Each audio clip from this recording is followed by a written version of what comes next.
You me today, so Yeah. We got the B squad here. yeah, exactly. Mr. Bellacarelli, Keep present. Mr. Lasky, Ms. Shireman, Here. Mr. Hutchinson, Here. Ms. Ponick, Here. Mr. Belter, Here. Mayor Mugrauer. Here. Thank you. First up, approve March 20th, 2024 meeting minutes. Move approval? Second. Any discussion on those? Not? We'll take the roll on meeting minutes. Mr. Bellacarelli, Aye. Ms. Shireman, Aye. Mr. Hutchinson, Aye. Ms. Ponick, Aye. Mr. Belter, Mayor Mugrauer. Aye. Thank you. Next up, 24-07 certification of Sawdust District Redevelopment Area Project Plan. Mark? Thank you, Mayor. So, get this back up and running here quickly. As you recall, at our last meeting, we brought to you the project plan and boundary for the Sawdust District Redevelopment Area that subsequently went on to council. Council approved it. Kind of the final step in a redevelopment plan is the actual certification of the plan. That is the portion of the state statute that then gives us the authority as an RDA to follow that project plan. It does limit, what someone can do on their property if it is out of compliance with the plan, but allows them to continue the maintenance, the upkeep, all of that. But where the actual statutory teeth come in is in that certification and making sure new construction is compliant or compatible with the project plan, or if not, they go to council and ask for whatever that project is. So we're bringing that back to you today, asking for your recommendation on approval of that certification of the redevelopment plan. So, I'll move approval of 24-07. Second. any discussion on the certification? Is there a timeline on it? Is this a forever renewal? Is there a deadline or is it expired? I don't believe they expire, but I will double check it. Just a second. Me. Mayor, thank you, Mayor. All right, please. If there's no discussion, we'll take the roll on 24-07. I just have one question too, but now I forgot it because I was having a hard time. It'll come back. No, it won't come back. Go for it. Was there anything that we had asked last time? I'm trying to think if there was any question or. No, there wasn't substantial conversation during it. Even at council, I don't recall much. No. Yeah, not much at all. Mine was just a process question. Once we approve this or not, is that it, or does it have one more step to go to council? Goes on to council. Okay, Kind of a two-step, Yep. first step, second step kind of thing. well, it's like 3 steps because you already did it, then we do it. Then You did it, they did it, you did it, they did it. That's why I was asking the questions. Yep. It's kind of redundant. All right, take the roll on certification of 24-07. Mr. Bellacarelli, Aye. Ms. Shireman, Here. Or aye. Mr. Hutchinson, Ms. Ponick, Aye. Mr. Belter, Aye. Mayor Mugrauer. Aye. Thank you. Number 4, presentation on West 8th Avenue and West 9th Avenue redevelopment proposal. You have some guests? All right, thank you. So we do have, and if I can get this working again, guessing it's this one. We do have a request before you today on 10 parcels owned by the city of Oshkosh. My mouse just does not want to work. Between 7th and 8th Avenue, between Oregon and Nebraska Street. We're going to start with a little presentation from the applicants, and then this will go to, thank you. This will go then into closed session for discussion on the price of acquisition, and then we'll bring it back afterwards for formal action. So we'll start with the presentation. Let's hope this is working. Do you want to have There them you go go. to the podium or just fine there? You guys go with them there? Oh, yeah. Okay. Introduction. They look comfortable now. Yeah, start with maybe some introductions for us. Okay. Hi everyone, my name is Oluwa Palumi Oguntade, Palumi for short. I'm a Milwaukee-based developer. I'm Jibril Adogba. I'm also in the Milwaukee, Greater Milwaukee area. I'm also a developer, and our interest really when it comes to development, really we tend to do more, sustainable green built environments. That's kind of our space. That's our interest. So. I'm Evan Williams. I'm an architect based in Chicago, licensed up here in Wisconsin as well. So we're all in the same team, and our GC might join. He was coming on the way, he got hit by somebody.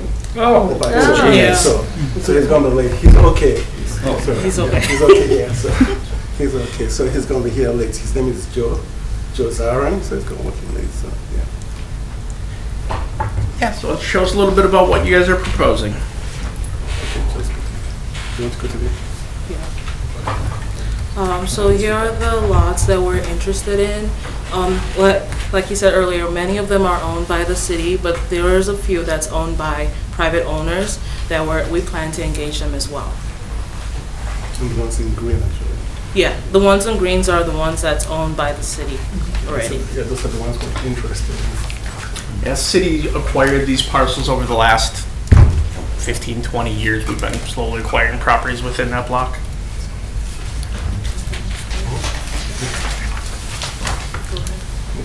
Okay.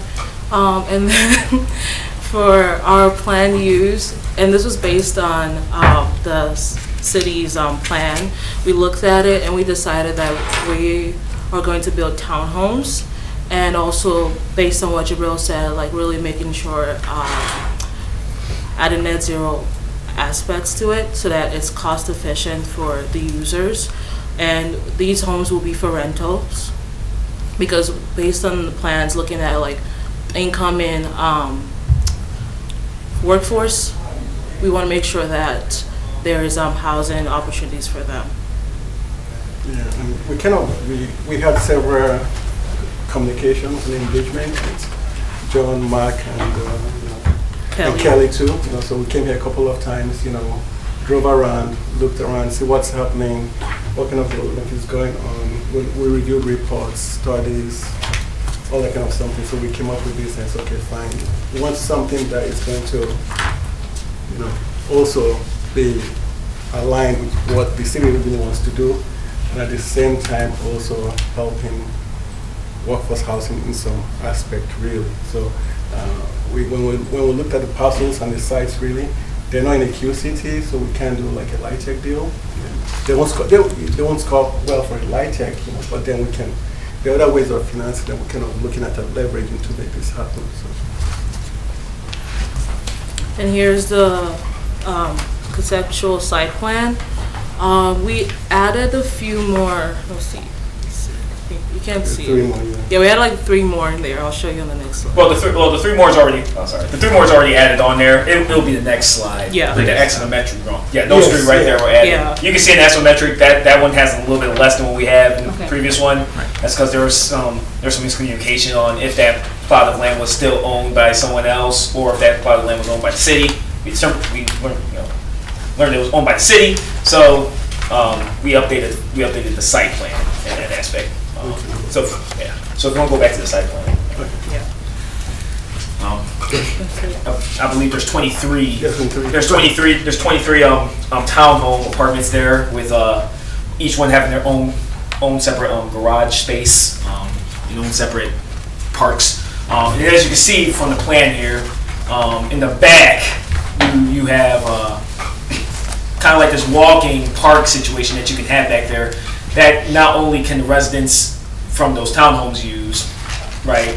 It's open also to the public. People who actually live in between those spaces can also enjoy that lot as well. Walk your dog. Where's the back on this? We'll show it to you. Where the We have trees a- are. Oh, so the trees, yeah, that's in the middle. So where those trees are and the sidewalks within the space, that would be the back side of it. Those backs, there's also if you go to one more slide. Back of the, okay, got it. Keep going, one more time. You'll see that there's like a deck park back Yeah. there, walking, you can walk your dog, like I said, put some benches back there. When it's a beautiful day in Oshkosh like it is today, you can sit down, read a book, and just really enjoy your space, right? And that's kind of what this is about, bringing the community together. Oshkosh is also a growing community, and also assuming also getting a little bit younger, maybe people are renting and have a kid, and kids want to play outside and walk outside and kind of do their thing. So that's what this place really allows people to do, is have a real communal space. can you talk about what informed the design for Yes. the townhouse? Oh, absolutely. So if we go a couple slides back, so when we were looking at the neighborhood and the neighborhood character of this space, it has a lot of character, right? The downtown is near downtown. The downtown is very typical, I would say, Midwestern downtown city. Sadly, a lot of times that character kind of gets lost in the shuffle of things, right? You get your single family homes, you get your, most efficient builds possible, and a lot of times what happens is you just kind of lose that character, right? You just kind of lose a sense of neighborhood, a sense of belonging within that space. With what we're trying to do, if you go to the next, what we're trying to do, one more slide, sorry. What we're trying to do here is kind of recreate that sense of neighborhood and that sense of character within the city. By adding certain things, making it all brick, adding certain elements that are also present in the current buildings that we saw within the downtown that are beautiful in nature, and we want to bring that beauty back into the city. We want to bring that beauty into that downtown. So as that downtown keeps developing, it's developing that sense of space, that sense of pride, and that sense of community along with it. So that's kind of where the design. That's where the design development kind of came in, and also having nice green space, having a park, like aforementioned, with that back space integrated within this whole thing. And then I think after this, I think we just have floor plans, if I'm not mistaken. Yeah. And then you can kind of see the plans here. Like I said, 2-car garage, stairs going up. It's kind of contorted right now, but. And if you go one more up, you see there's a kitchen, living room, area with a half bath, and then the top floor you have a laundry space, 2 bedrooms, 1 bathroom. So in total, it'll be a 2-bed, 1.5 bath apartment complex of around 900 square feet. Yeah. And then I believe that can. Yeah, and these are the privately owned lots. Yes, there are 6 still privately owned lots within the block. Yeah, because the intention is if we can convince them to in some way sell them to us, then we can actually build a true community, right, of all townhomes all there, instead of just having these townhomes and we have, so that's the idea. But again, we don't know what we engage them in conversation and see how it goes. But the nice thing about the lots that are publicly owned is that you're still able to have that interconnectedness in that backspace, so it's not broken up any. That's what we're worried about with that one lot wasn't there. Then there would have been that broken upness. But since that lot is there, we're able to connect it. We're able to have that space as one space. Yeah. So yeah, is there any questions? I got a ton. Absolutely.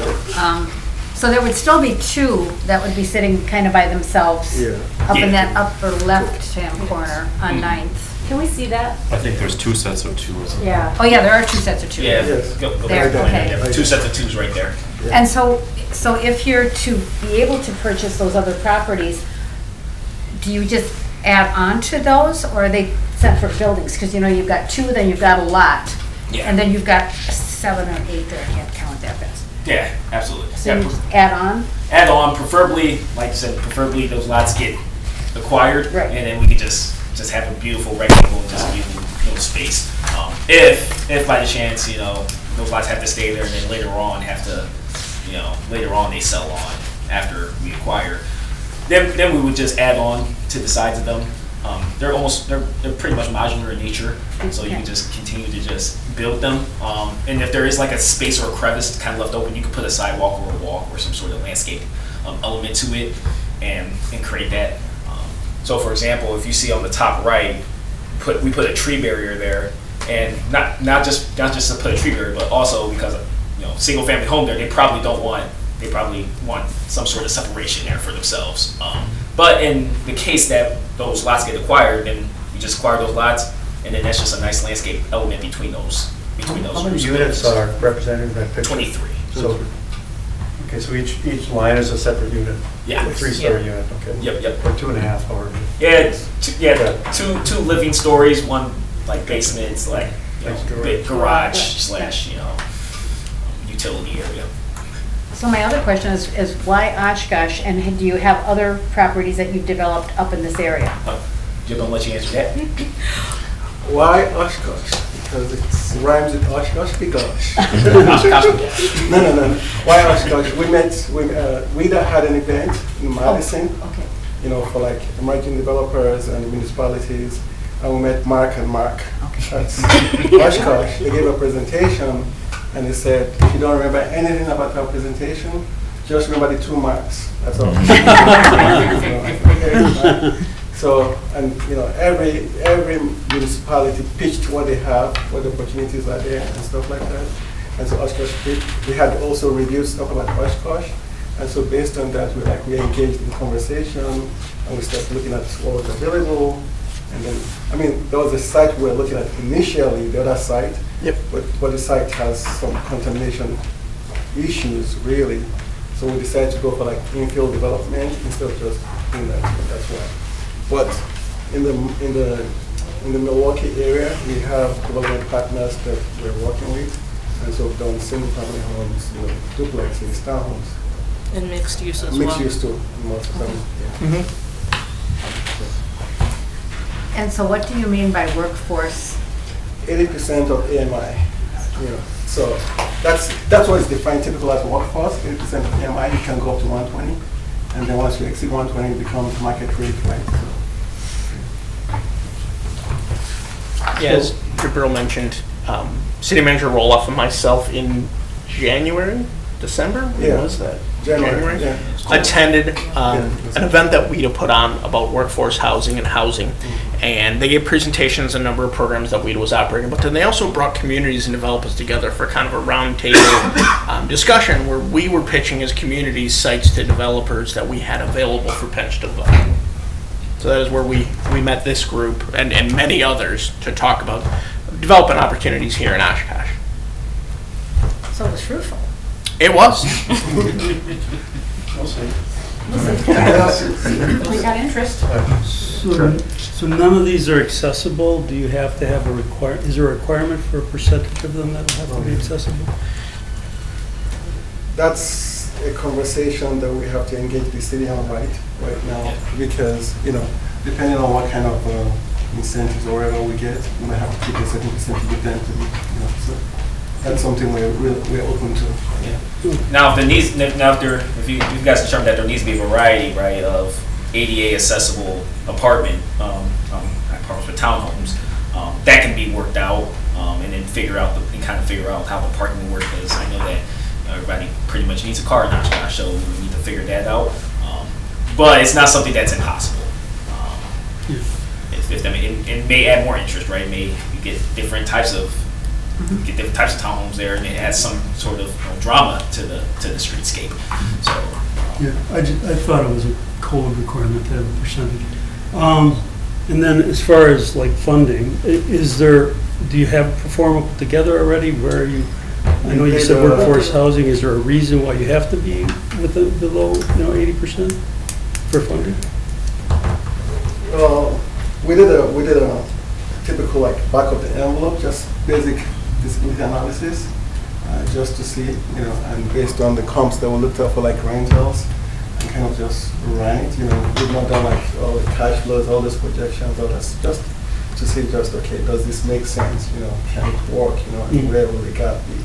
So when we did that, you know, we realized, okay, fine, you know, workforce would be like a sweet spot, you know, and also, again, like Mark said, you know, I think the workforce bias came because what we that put together was workforce. So that's where, well, like we said, you know, I mean, we can always mix the number of units if we have to keep some even at low to moderate income. You know, we can do that. We can always mix that a certain percentage. We can mix it up. So it doesn't have to be 100% workforce. That's what I'm saying. We have a mix of different incomes also. But we haven't run the pro forma for that. We just run just basic workforce right now. Yeah, we're certainly open. It's also like looking at the demographic, like students and everything. Like we want to make sure like there's we have like a variety for them. So that's where that thinking is coming from. And one final thing, I'm sorry, because I think I understood your question about the accessibility Yeah. requirements. Typically, to background, I work typically with affordable housing apartment complexes in the Chicago area. Typically, that's specifically for apartment complexes and not necessarily for townhomes, because townhomes are typically seen as like its own individual home, if that makes sense. So unless the city of Oshkosh, unless you guys have a requirement or just a desire to have it, then. Okay. And then, have you guys seen this layout, or is this the first time you're seeing it? We have. Kind of the goal that with working with them today was to look at this offer to purchase. They are asking for a year to work through acquisition of remaining properties. And so actually what we've done with taking a lot of the feedback we've heard from this group in the past is built in a lot of those timelines and checkpoints of moving this project, if you do decide to move forward with that year option, of hitting some points of getting this continue to move forward even though it's a year. For example, right now in the resolution we have given them till the end of October to finalize the scope of, are they going to manage to acquire some of these other properties? So we can find out, okay, what is that end scope? And then scheduling some time for going through that concept plan and starting to get some of those finer details figured out with the pre-submittal meeting when it comes to stormwater and building code and all of those things. And then if they do if they do end up requesting development incentives, having a timeline of them needing to make that request to the city so the city can evaluate it, obtaining land use approvals by a specific deadline, finalizing the developer's agreement with this and council if necessary. So we've tried to build in kind of a timeline to help this thing proceed from conceptual, where it's at today, to a viable project. It's in the resolution. Oh, it's in there? Yep. So 23 units, currently on the city-owned property. If you were to be successful in acquiring, let's just say, all the rest of the parcels, another 15-ish probably? About between 15 to 20. Okay, I don't know if I heard that earlier, so I just wanted to make sure just in terms of total units. No, it's interesting. We had an update last night on this very topic, right? And the price point or who you're trying to attract, we've got a deficit there. You're trying to hit that. It's unique. It's different. We don't have it. So those things are definitely interesting. And a 3-story design in that space. We don't have anything like that here. So good and bad, but or not bad. But it's different for us, and I appreciate the uniqueness of it a little bit in that space. Can we go back to that ground level and see what it looks like at grade? Front or rear? Rear. So that's front, that would be street facing. Right, so we can't really see either side what 2-story and 3-story looks like.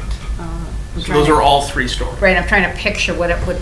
Well, the house is like next to it? Yeah. Well, the roof line, Yeah. the peak of that roof line is going to be right above the top of that 3rd story. Right, okay, In terms of the top of their building, the top of their neighbors, it would be okay, relatively close. so we're not sticking out. And it's something we discussed with the developers, and some of that I think is where, depending upon the final scoping of the project, we take a closer look at it. If they acquire the whole block, Yeah, great. If there is a single home left in the middle or something, okay, then how do we maybe soften the impact of that individual home versus the rest of them? So I think if as this would progress and that determination is made on acquisition, we can start to fine tune that a little bit. okay. Is the goal to go all the way to Nebraska Street, like those, or is it to be those in between the commercial on Oregon and then 2 houses on Nebraska? I think all the way to Nebraska. Yeah, it would be all the way to Nebraska if possible. Which would largely then, if they managed to acquire the rest of them, would match the block immediate to the east, which is townhomes and then Miles Kimball. Are they 2-story or only 1-story townhomes on I that block? think the ones to the east, I believe, are 2-story. Yeah, they're at least 2 stories. Yeah, maybe 2-story with a pretty tall gable for the Oh, roofs. Yeah. okay. All right. So, and that's I think that those are very nice townhomes, the way that they're laid out. The concern that I have with these is all the it's almost like they're flipped backwards. And I realize you did it because you couldn't do it like the ones that are to the east. But if you could acquire everything and just flip them around and have your drive in the back and you're living, because what's happening now is that there's going to be no street parking there at all, right? Because it's all going to be parking in the driveway. You've just created driveways with parking lots all along your street frontage, and you've activated the back side of it as opposed to activating the street side on either side, right? And so to me, that's the biggest concern that I would have with this layout. Now, if you could acquire the whole thing and flip it around, I think, to me, it would be very much like Brian Burns' development to these. And actually, I'd take the opposite Me approach, too. actually. Like, as a family, as a dad with a couple kids, it is a little busier over there, and providing that space in the back that's more controlled. If that's a market we're trying to achieve, it's possibly with young ones, it is a bit of a controlled space, and it is a bit private because if it is one big development, while it is, you mentioned public accessible, it's really still your own. It's self-contained, and so I kind of took the opposite approach that I liked that. I understand it's private, but it becomes a gated community. It separates itself off from the rest of the community. You're separating yourself off from the rest of the community that we're trying to build in Oshkosh, is the way I look at it. Except that they said that anyone would have access to it. But would they? Yeah. I don't know. Yeah, because I was about to say, so the idea would be for it to have public access to it. Let's say we do get all the buildings in the block, right? What you'll have in between, let's say lot, I think one was at 105 and the one right below 105 to the top right, bottom right, you have this gap between those two apartments. That gap will actually feel very open. It's kind of underrated how open it'll feel. If you go to the next, that one right there, if you can kind of see that distance between the top house, the top townhomes and the bottom townhomes, let's just say we extend that all the way, you'll have a significant gap there that from Nebraska Street you can just easily just like walk into. So even the neighboring townhomes over there, which right now there's not a big significant park that they can go to, right? Unless there's one a little bit more. Their backyard is Over to the open to water Ninth Street, right which is quite, to me, is actually undesirable. So, and I was thinking, would there be a way to design, like an entrance? Yeah, and then that could actually, and then that's a good point. Then if we get the whole thing, we can actually design like a nice little park entrance for that little backspace too, so that, like I said, it feels more welcoming. It doesn't feel like a gated community or something that's just kind of just there just for those patrons. It can be a whole community space. It's a concept I've seen work in prior communities I worked for. I worked for the city of South Bend for about a decade, and in about that time frame, they were starting to get developments of this nature that were street fronting buildings with that common community type space in the back, and down there, as fast as they could build them, they sold. I mean, they were just flying off the shelf.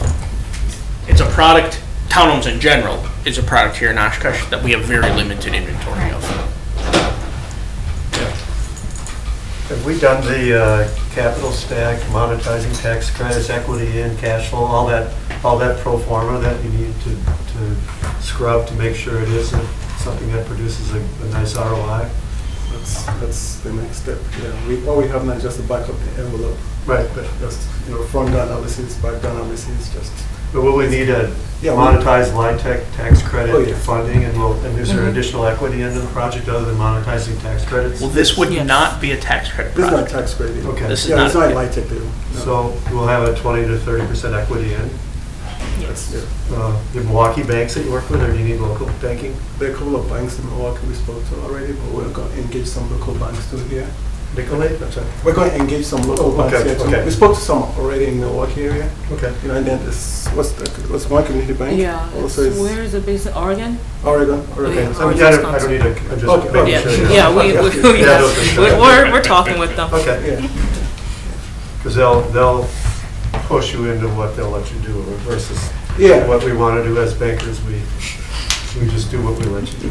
But I like the concept, I like the infill, we've had those, patchwork of properties for up to 10 years, some of these properties in that area. So to collect them, get rid of the 2 or 3 or 4 private homes that shouldn't be there, and hopefully we can do the whole block and make a nice little townhouse project out of it. That'd be a good thing.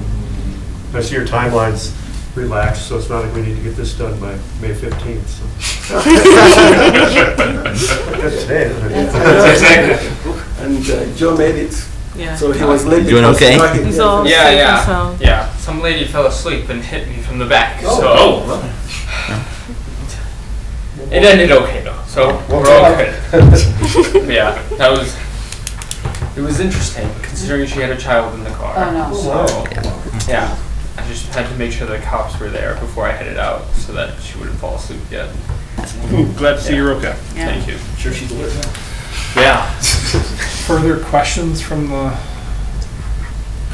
Oh, the management company, who's gonna oversee this? Once it's, if you were to build it, then who manages the apartments and does all of that stuff? You got that? Yeah, one of our development partners, they have a management company that oversees that, so we plan to like use them as well for this. What was the average rent rate? Did you pencil that in? I mean, approximately. Yeah, it was like around 1,700. Okay. It looks like the front has that natural break for each, but the back seems to be, I don't know, it reminds me like dormitory-ish, almost. It's all, yeah. Yeah, would there be a way to break that up a little bit? Yeah, architecture, there's visually? always a way. Right.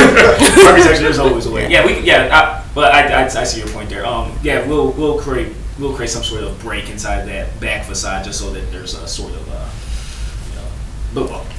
place you're going to essentially. Right, exactly, yeah. Yeah, because I figure if you do have a lot of foot traffic back there, and I could also see that encouraging bus ridership in that area. Mm-hmm. But yeah, you'd want to make sure people could identify different ones Yeah. in the back. Yeah, at my age, you do it by color. Exactly, yes. I was actually going to say, why don't you just alternate the brick colors? Right, absolutely, yeah. That'll Yeah, I fix think- your problem instead of going in and actually adding a break, because then that would reduce square footage size. Yeah. You can just And alternate brick colors. Staff had talked about that as well. I mean, just the way this is laid out, this wasn't anything that staff said, this design looks great. Right. This is a very general overview of that. Sure. And Yeah. we are still yet to pick it apart. Yeah. It's conceptual. Like my college professors would pick it apart right now, probably. And then, but I was also just thinking along Oregon Street, because there are so many different colors of brick Yeah. in those buildings, I think you'd have a lot of opportunity Yeah, it can here. fit that. Yeah, which is what I noticed too. There's a lot of yellow brick, a lot of rich red brick, even some dark. So we can mix that in. Try to make it not look too tacky. That's the fear, right? And get the color of the rainbow. Right. But that's good consideration to think about. Yeah. This is kind of a question for the mayor. We had your housing discussion last night. Do you want to incent the group to have more affordable units with a little lower price point Do and you help them have do that, or you just want them Page to? 15 of your, if you'll give Mark just a second, I'm Okay. looking at it on my laptop. Okay. But just so the group actually has the same information, and I'll drag it out while he's doing this. But you know my question. We Oh, want to yeah. get. We want to address the units that we're deficient in too, right? Because right now we actually have access in certain spaces. Right. And it's actually the lower income ones we actually have access in. Okay. The workforce housing, we're deficient. Okay. 2,100 units, almost 2,200 is what it's seeing. And even to the higher end of that, another almost 3,000. So he's pulling Yeah, up so here. at the 1,700 range, we are in, this area Okay. of the breakdown. So Even with the units in process, we're progressing the right way. Yeah. Okay. If only I had a slide that talked about this. You have this. Yes, and one thing, as we talked with council last night, we may have 1,600 units that have been approved. Right. We also have to be realistic and understand some of these may never move forward. So, which is why we've broken it down since 2020, what's actually been constructed, what's currently under construction, and what's approved and we hope and anticipate will be constructed, but we know there's a chance one or two of them may not. Even if you factor in all of those units, now these units are not within a single one of these categories. Those units represent categories throughout this Right. matrix. Right. even if every one of those gets built, we're still deficient in our housing needs. But there is another large deficiency at the 60,000 income range. Yes. Now, this is getting that what you were into talking? extremely low, very low. Right. This is the Jefferson Main corridor project, and actually even units below what they can afford. Units in that very top category take significant public support to be built. I mean, the LIHTC grants for that one is. Right, for Commonwealth, right? Yeah. Yeah. So yeah, from that front, it checks a lot of boxes. Okay. Yeah. Good. Any other further questions for the applicants? We'll also take feedback later too, so it's fine. So what we'll do is, we're gonna go into closed session next. Yep. So we'll, Marshall will help you with, or Yeah. he's gonna show you where you guys wanna hang out for just a little bit while we have a discussion, and then, we're gonna bring you back and go from there. All right. Excellent.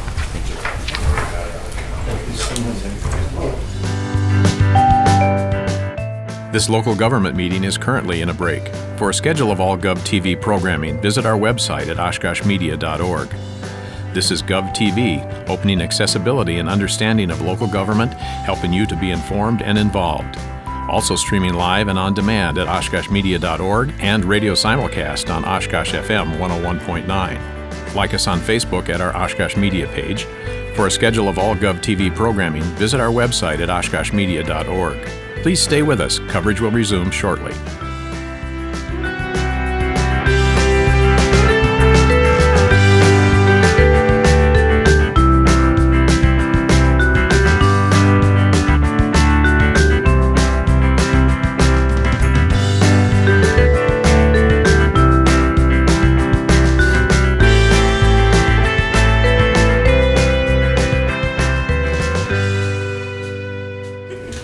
Welcome back. Thank you. Sorry it took us a few minutes. That's okay, it was halftime. So we're back in open session. We're at agenda item 62408, approve offer to purchase residential lots generally located at West 8th Avenue and West 9th Avenue between Oregon and Nebraska to, I'm sorry, can you confirm Pangea? Yes. Pangea Dimensions LLC, $77,000. I'll move approval of 24-08. Second. Discussion on this. I can get started a little bit if you want. As I said in open, before, I like the concept. I like what it does in the space. It seems to work. It checks a lot of boxes. Kind of seems unique, and I like that. So supportive of this and moving forward with it, and giving you time to do your due diligence and see what you can do in terms of acquisitions and refining the possible project. In terms of the sale price, I just want to make sure it's just clear why we're suggesting $77,000 for the resolution. So the sites were acquired, many of the sites, 8 of the 10, were acquired using CDBG grant funding.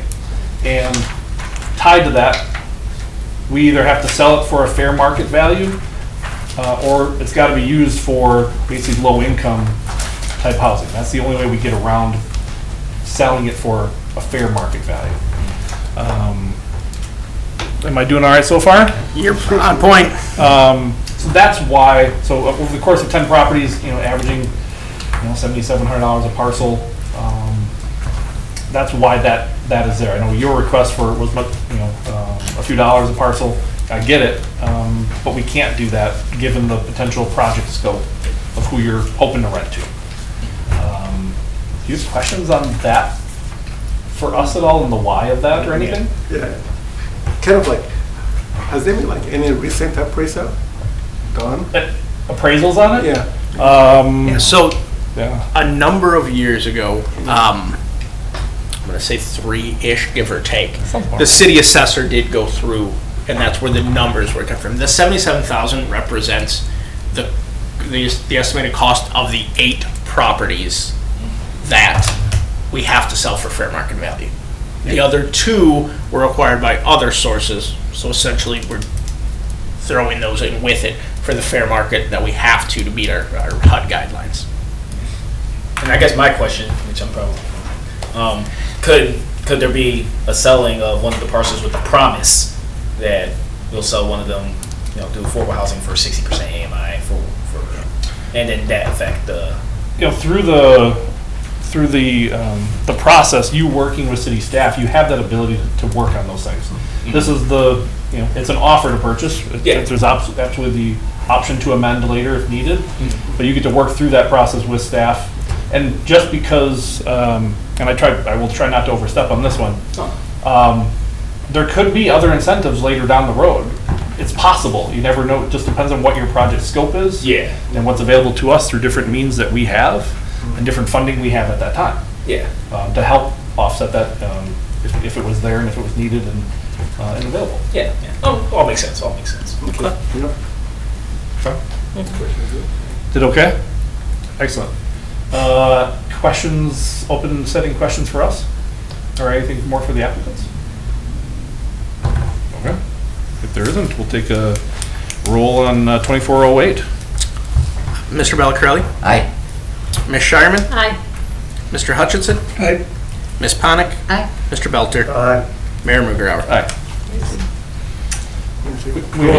We hope success and hope to see you back soon. Staff will work with you on next steps.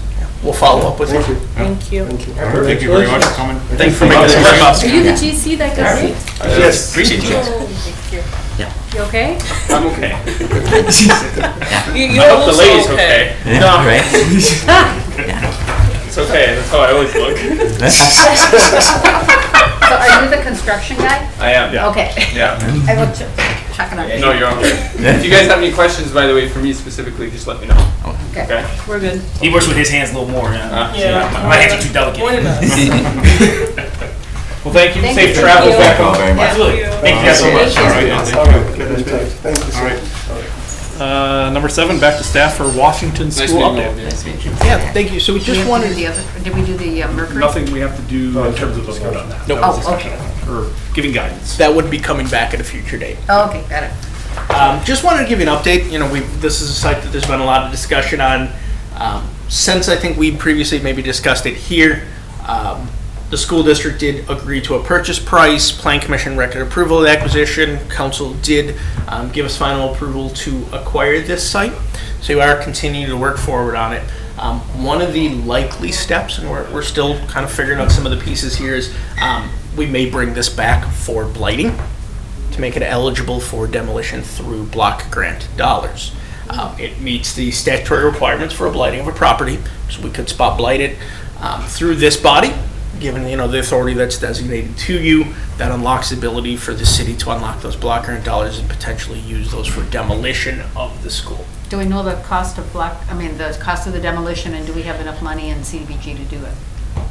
We have a estimated cost, and we do believe we have sufficient dollars within block grant in the action plan. Now, that still has to be figured out. Action plan has to go through its public process, which we will be starting here in June, ultimately on to council and then on to HUD for approval.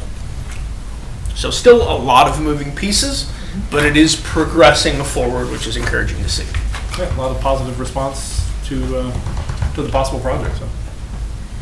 Do you have, I know Habitat was interested? Yep, this would be a partnership with Habitat for Humanity. They have some funding sources available to them to help assist with getting the lots ready. Okay. The idea is roughly about half, possibly for them, and then half for private development. Oh, okay. The city would do the acquisition and the lot prep. They would help fund it. We would then sell them their half of the lots, kind of back to them. Developers agreement, a lot of steps to make all of that work, but that's kind of the plan as we move forward. Excellent. Nothing else on that. We have executive director's report, and then also setting the next meeting. Okay, a couple of items for you. First is Sawyer Street and Oshkosh Avenue. The RDA had acquired that home on the south side. Demolition of that, John, is done. It's done. What house? Yeah, that one else is It's right. gone. Yep. Just last night at council did approve a agreement for hiring and beginning the process of redesigning that intersection. Right now, tentatively, we're still looking at, later this decade as the TIF district would have sufficient funds to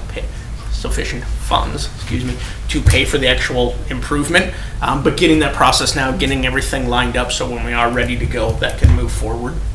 So encouraging to see that. So is this the west side of Sawyer? Southwest corner. Southwest corner. Yeah, the TIF that was created there is performing well. Very well. And, hopefully advancing that project up several years and. Sooner than I think any of us anticipated, which is a great problem to have. So, That's awesome. Couple of other updates, South Shore Redevelopment area. We continue to work with the owners at Pioneer and we discuss potential projects and try to help them find development there. They are planning on operating the Tiki Bar again this summer. We actually just received the request for the temporary use permit this week, so that will likely happen again this year. But They again, keep just doing temporary permits. Like, it's just they apply for it every year and it's voted on. they're actually limited in term of how many days a year they can even be based on the ordinance. Yep, so it's set up that way. it's set up there. That's the intent of how it operates. Yep. You've got to keep coming It's- back for the. I mean, at some point, if they wanted to memorialize it and make it a permanent and invest there's some building code, fire code, health code reasons why it's temporary based on what it is today. But if they wanted to turn it into a permanent establishment, they could go through the plan development and the necessary permitting process to convert it full-time if they wanted. Boatworks site, the owners have not moved forward. Kelly has kind of continued to have conversation. I think John Hughes had a conversation with them last week. Yeah, last week we met with them, their engineer, and the DNR, just to clear up any of the contamination issues. They had concerns there, like how much they're gonna have to spend to do that. And really, the part they're going to build on has very little and be minimal cleanup costs, so we're hoping that they continue through with their project there. Yeah, it has not progressed to them closing, so we'll see where it continues to move.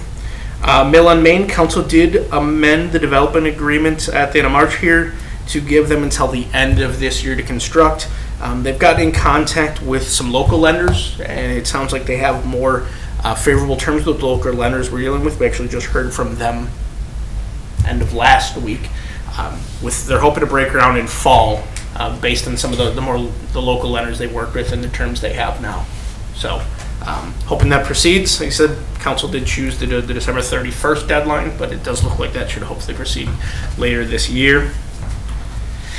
Mercury Marine, for the Marion Pearl redevelopment area, Mercury Marine has approached the city about buying some property from the city in order to install their parking lot. There's a lot of remediation and issues with that site, so we'll likely consider that at a future date, but that is something that's been brought to our attention. Morton Crossing Phase 2, really not a lot to update there.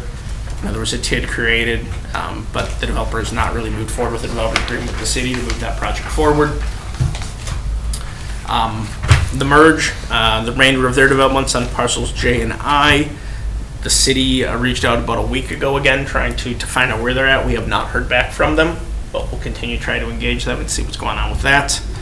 ATC easements, staff has been working quite a bit with ATC on many easements they are requesting from both the city, the RDA, and private properties, and some of the impacts of what they're trying to do on landscaping and city-owned properties, private-owned properties.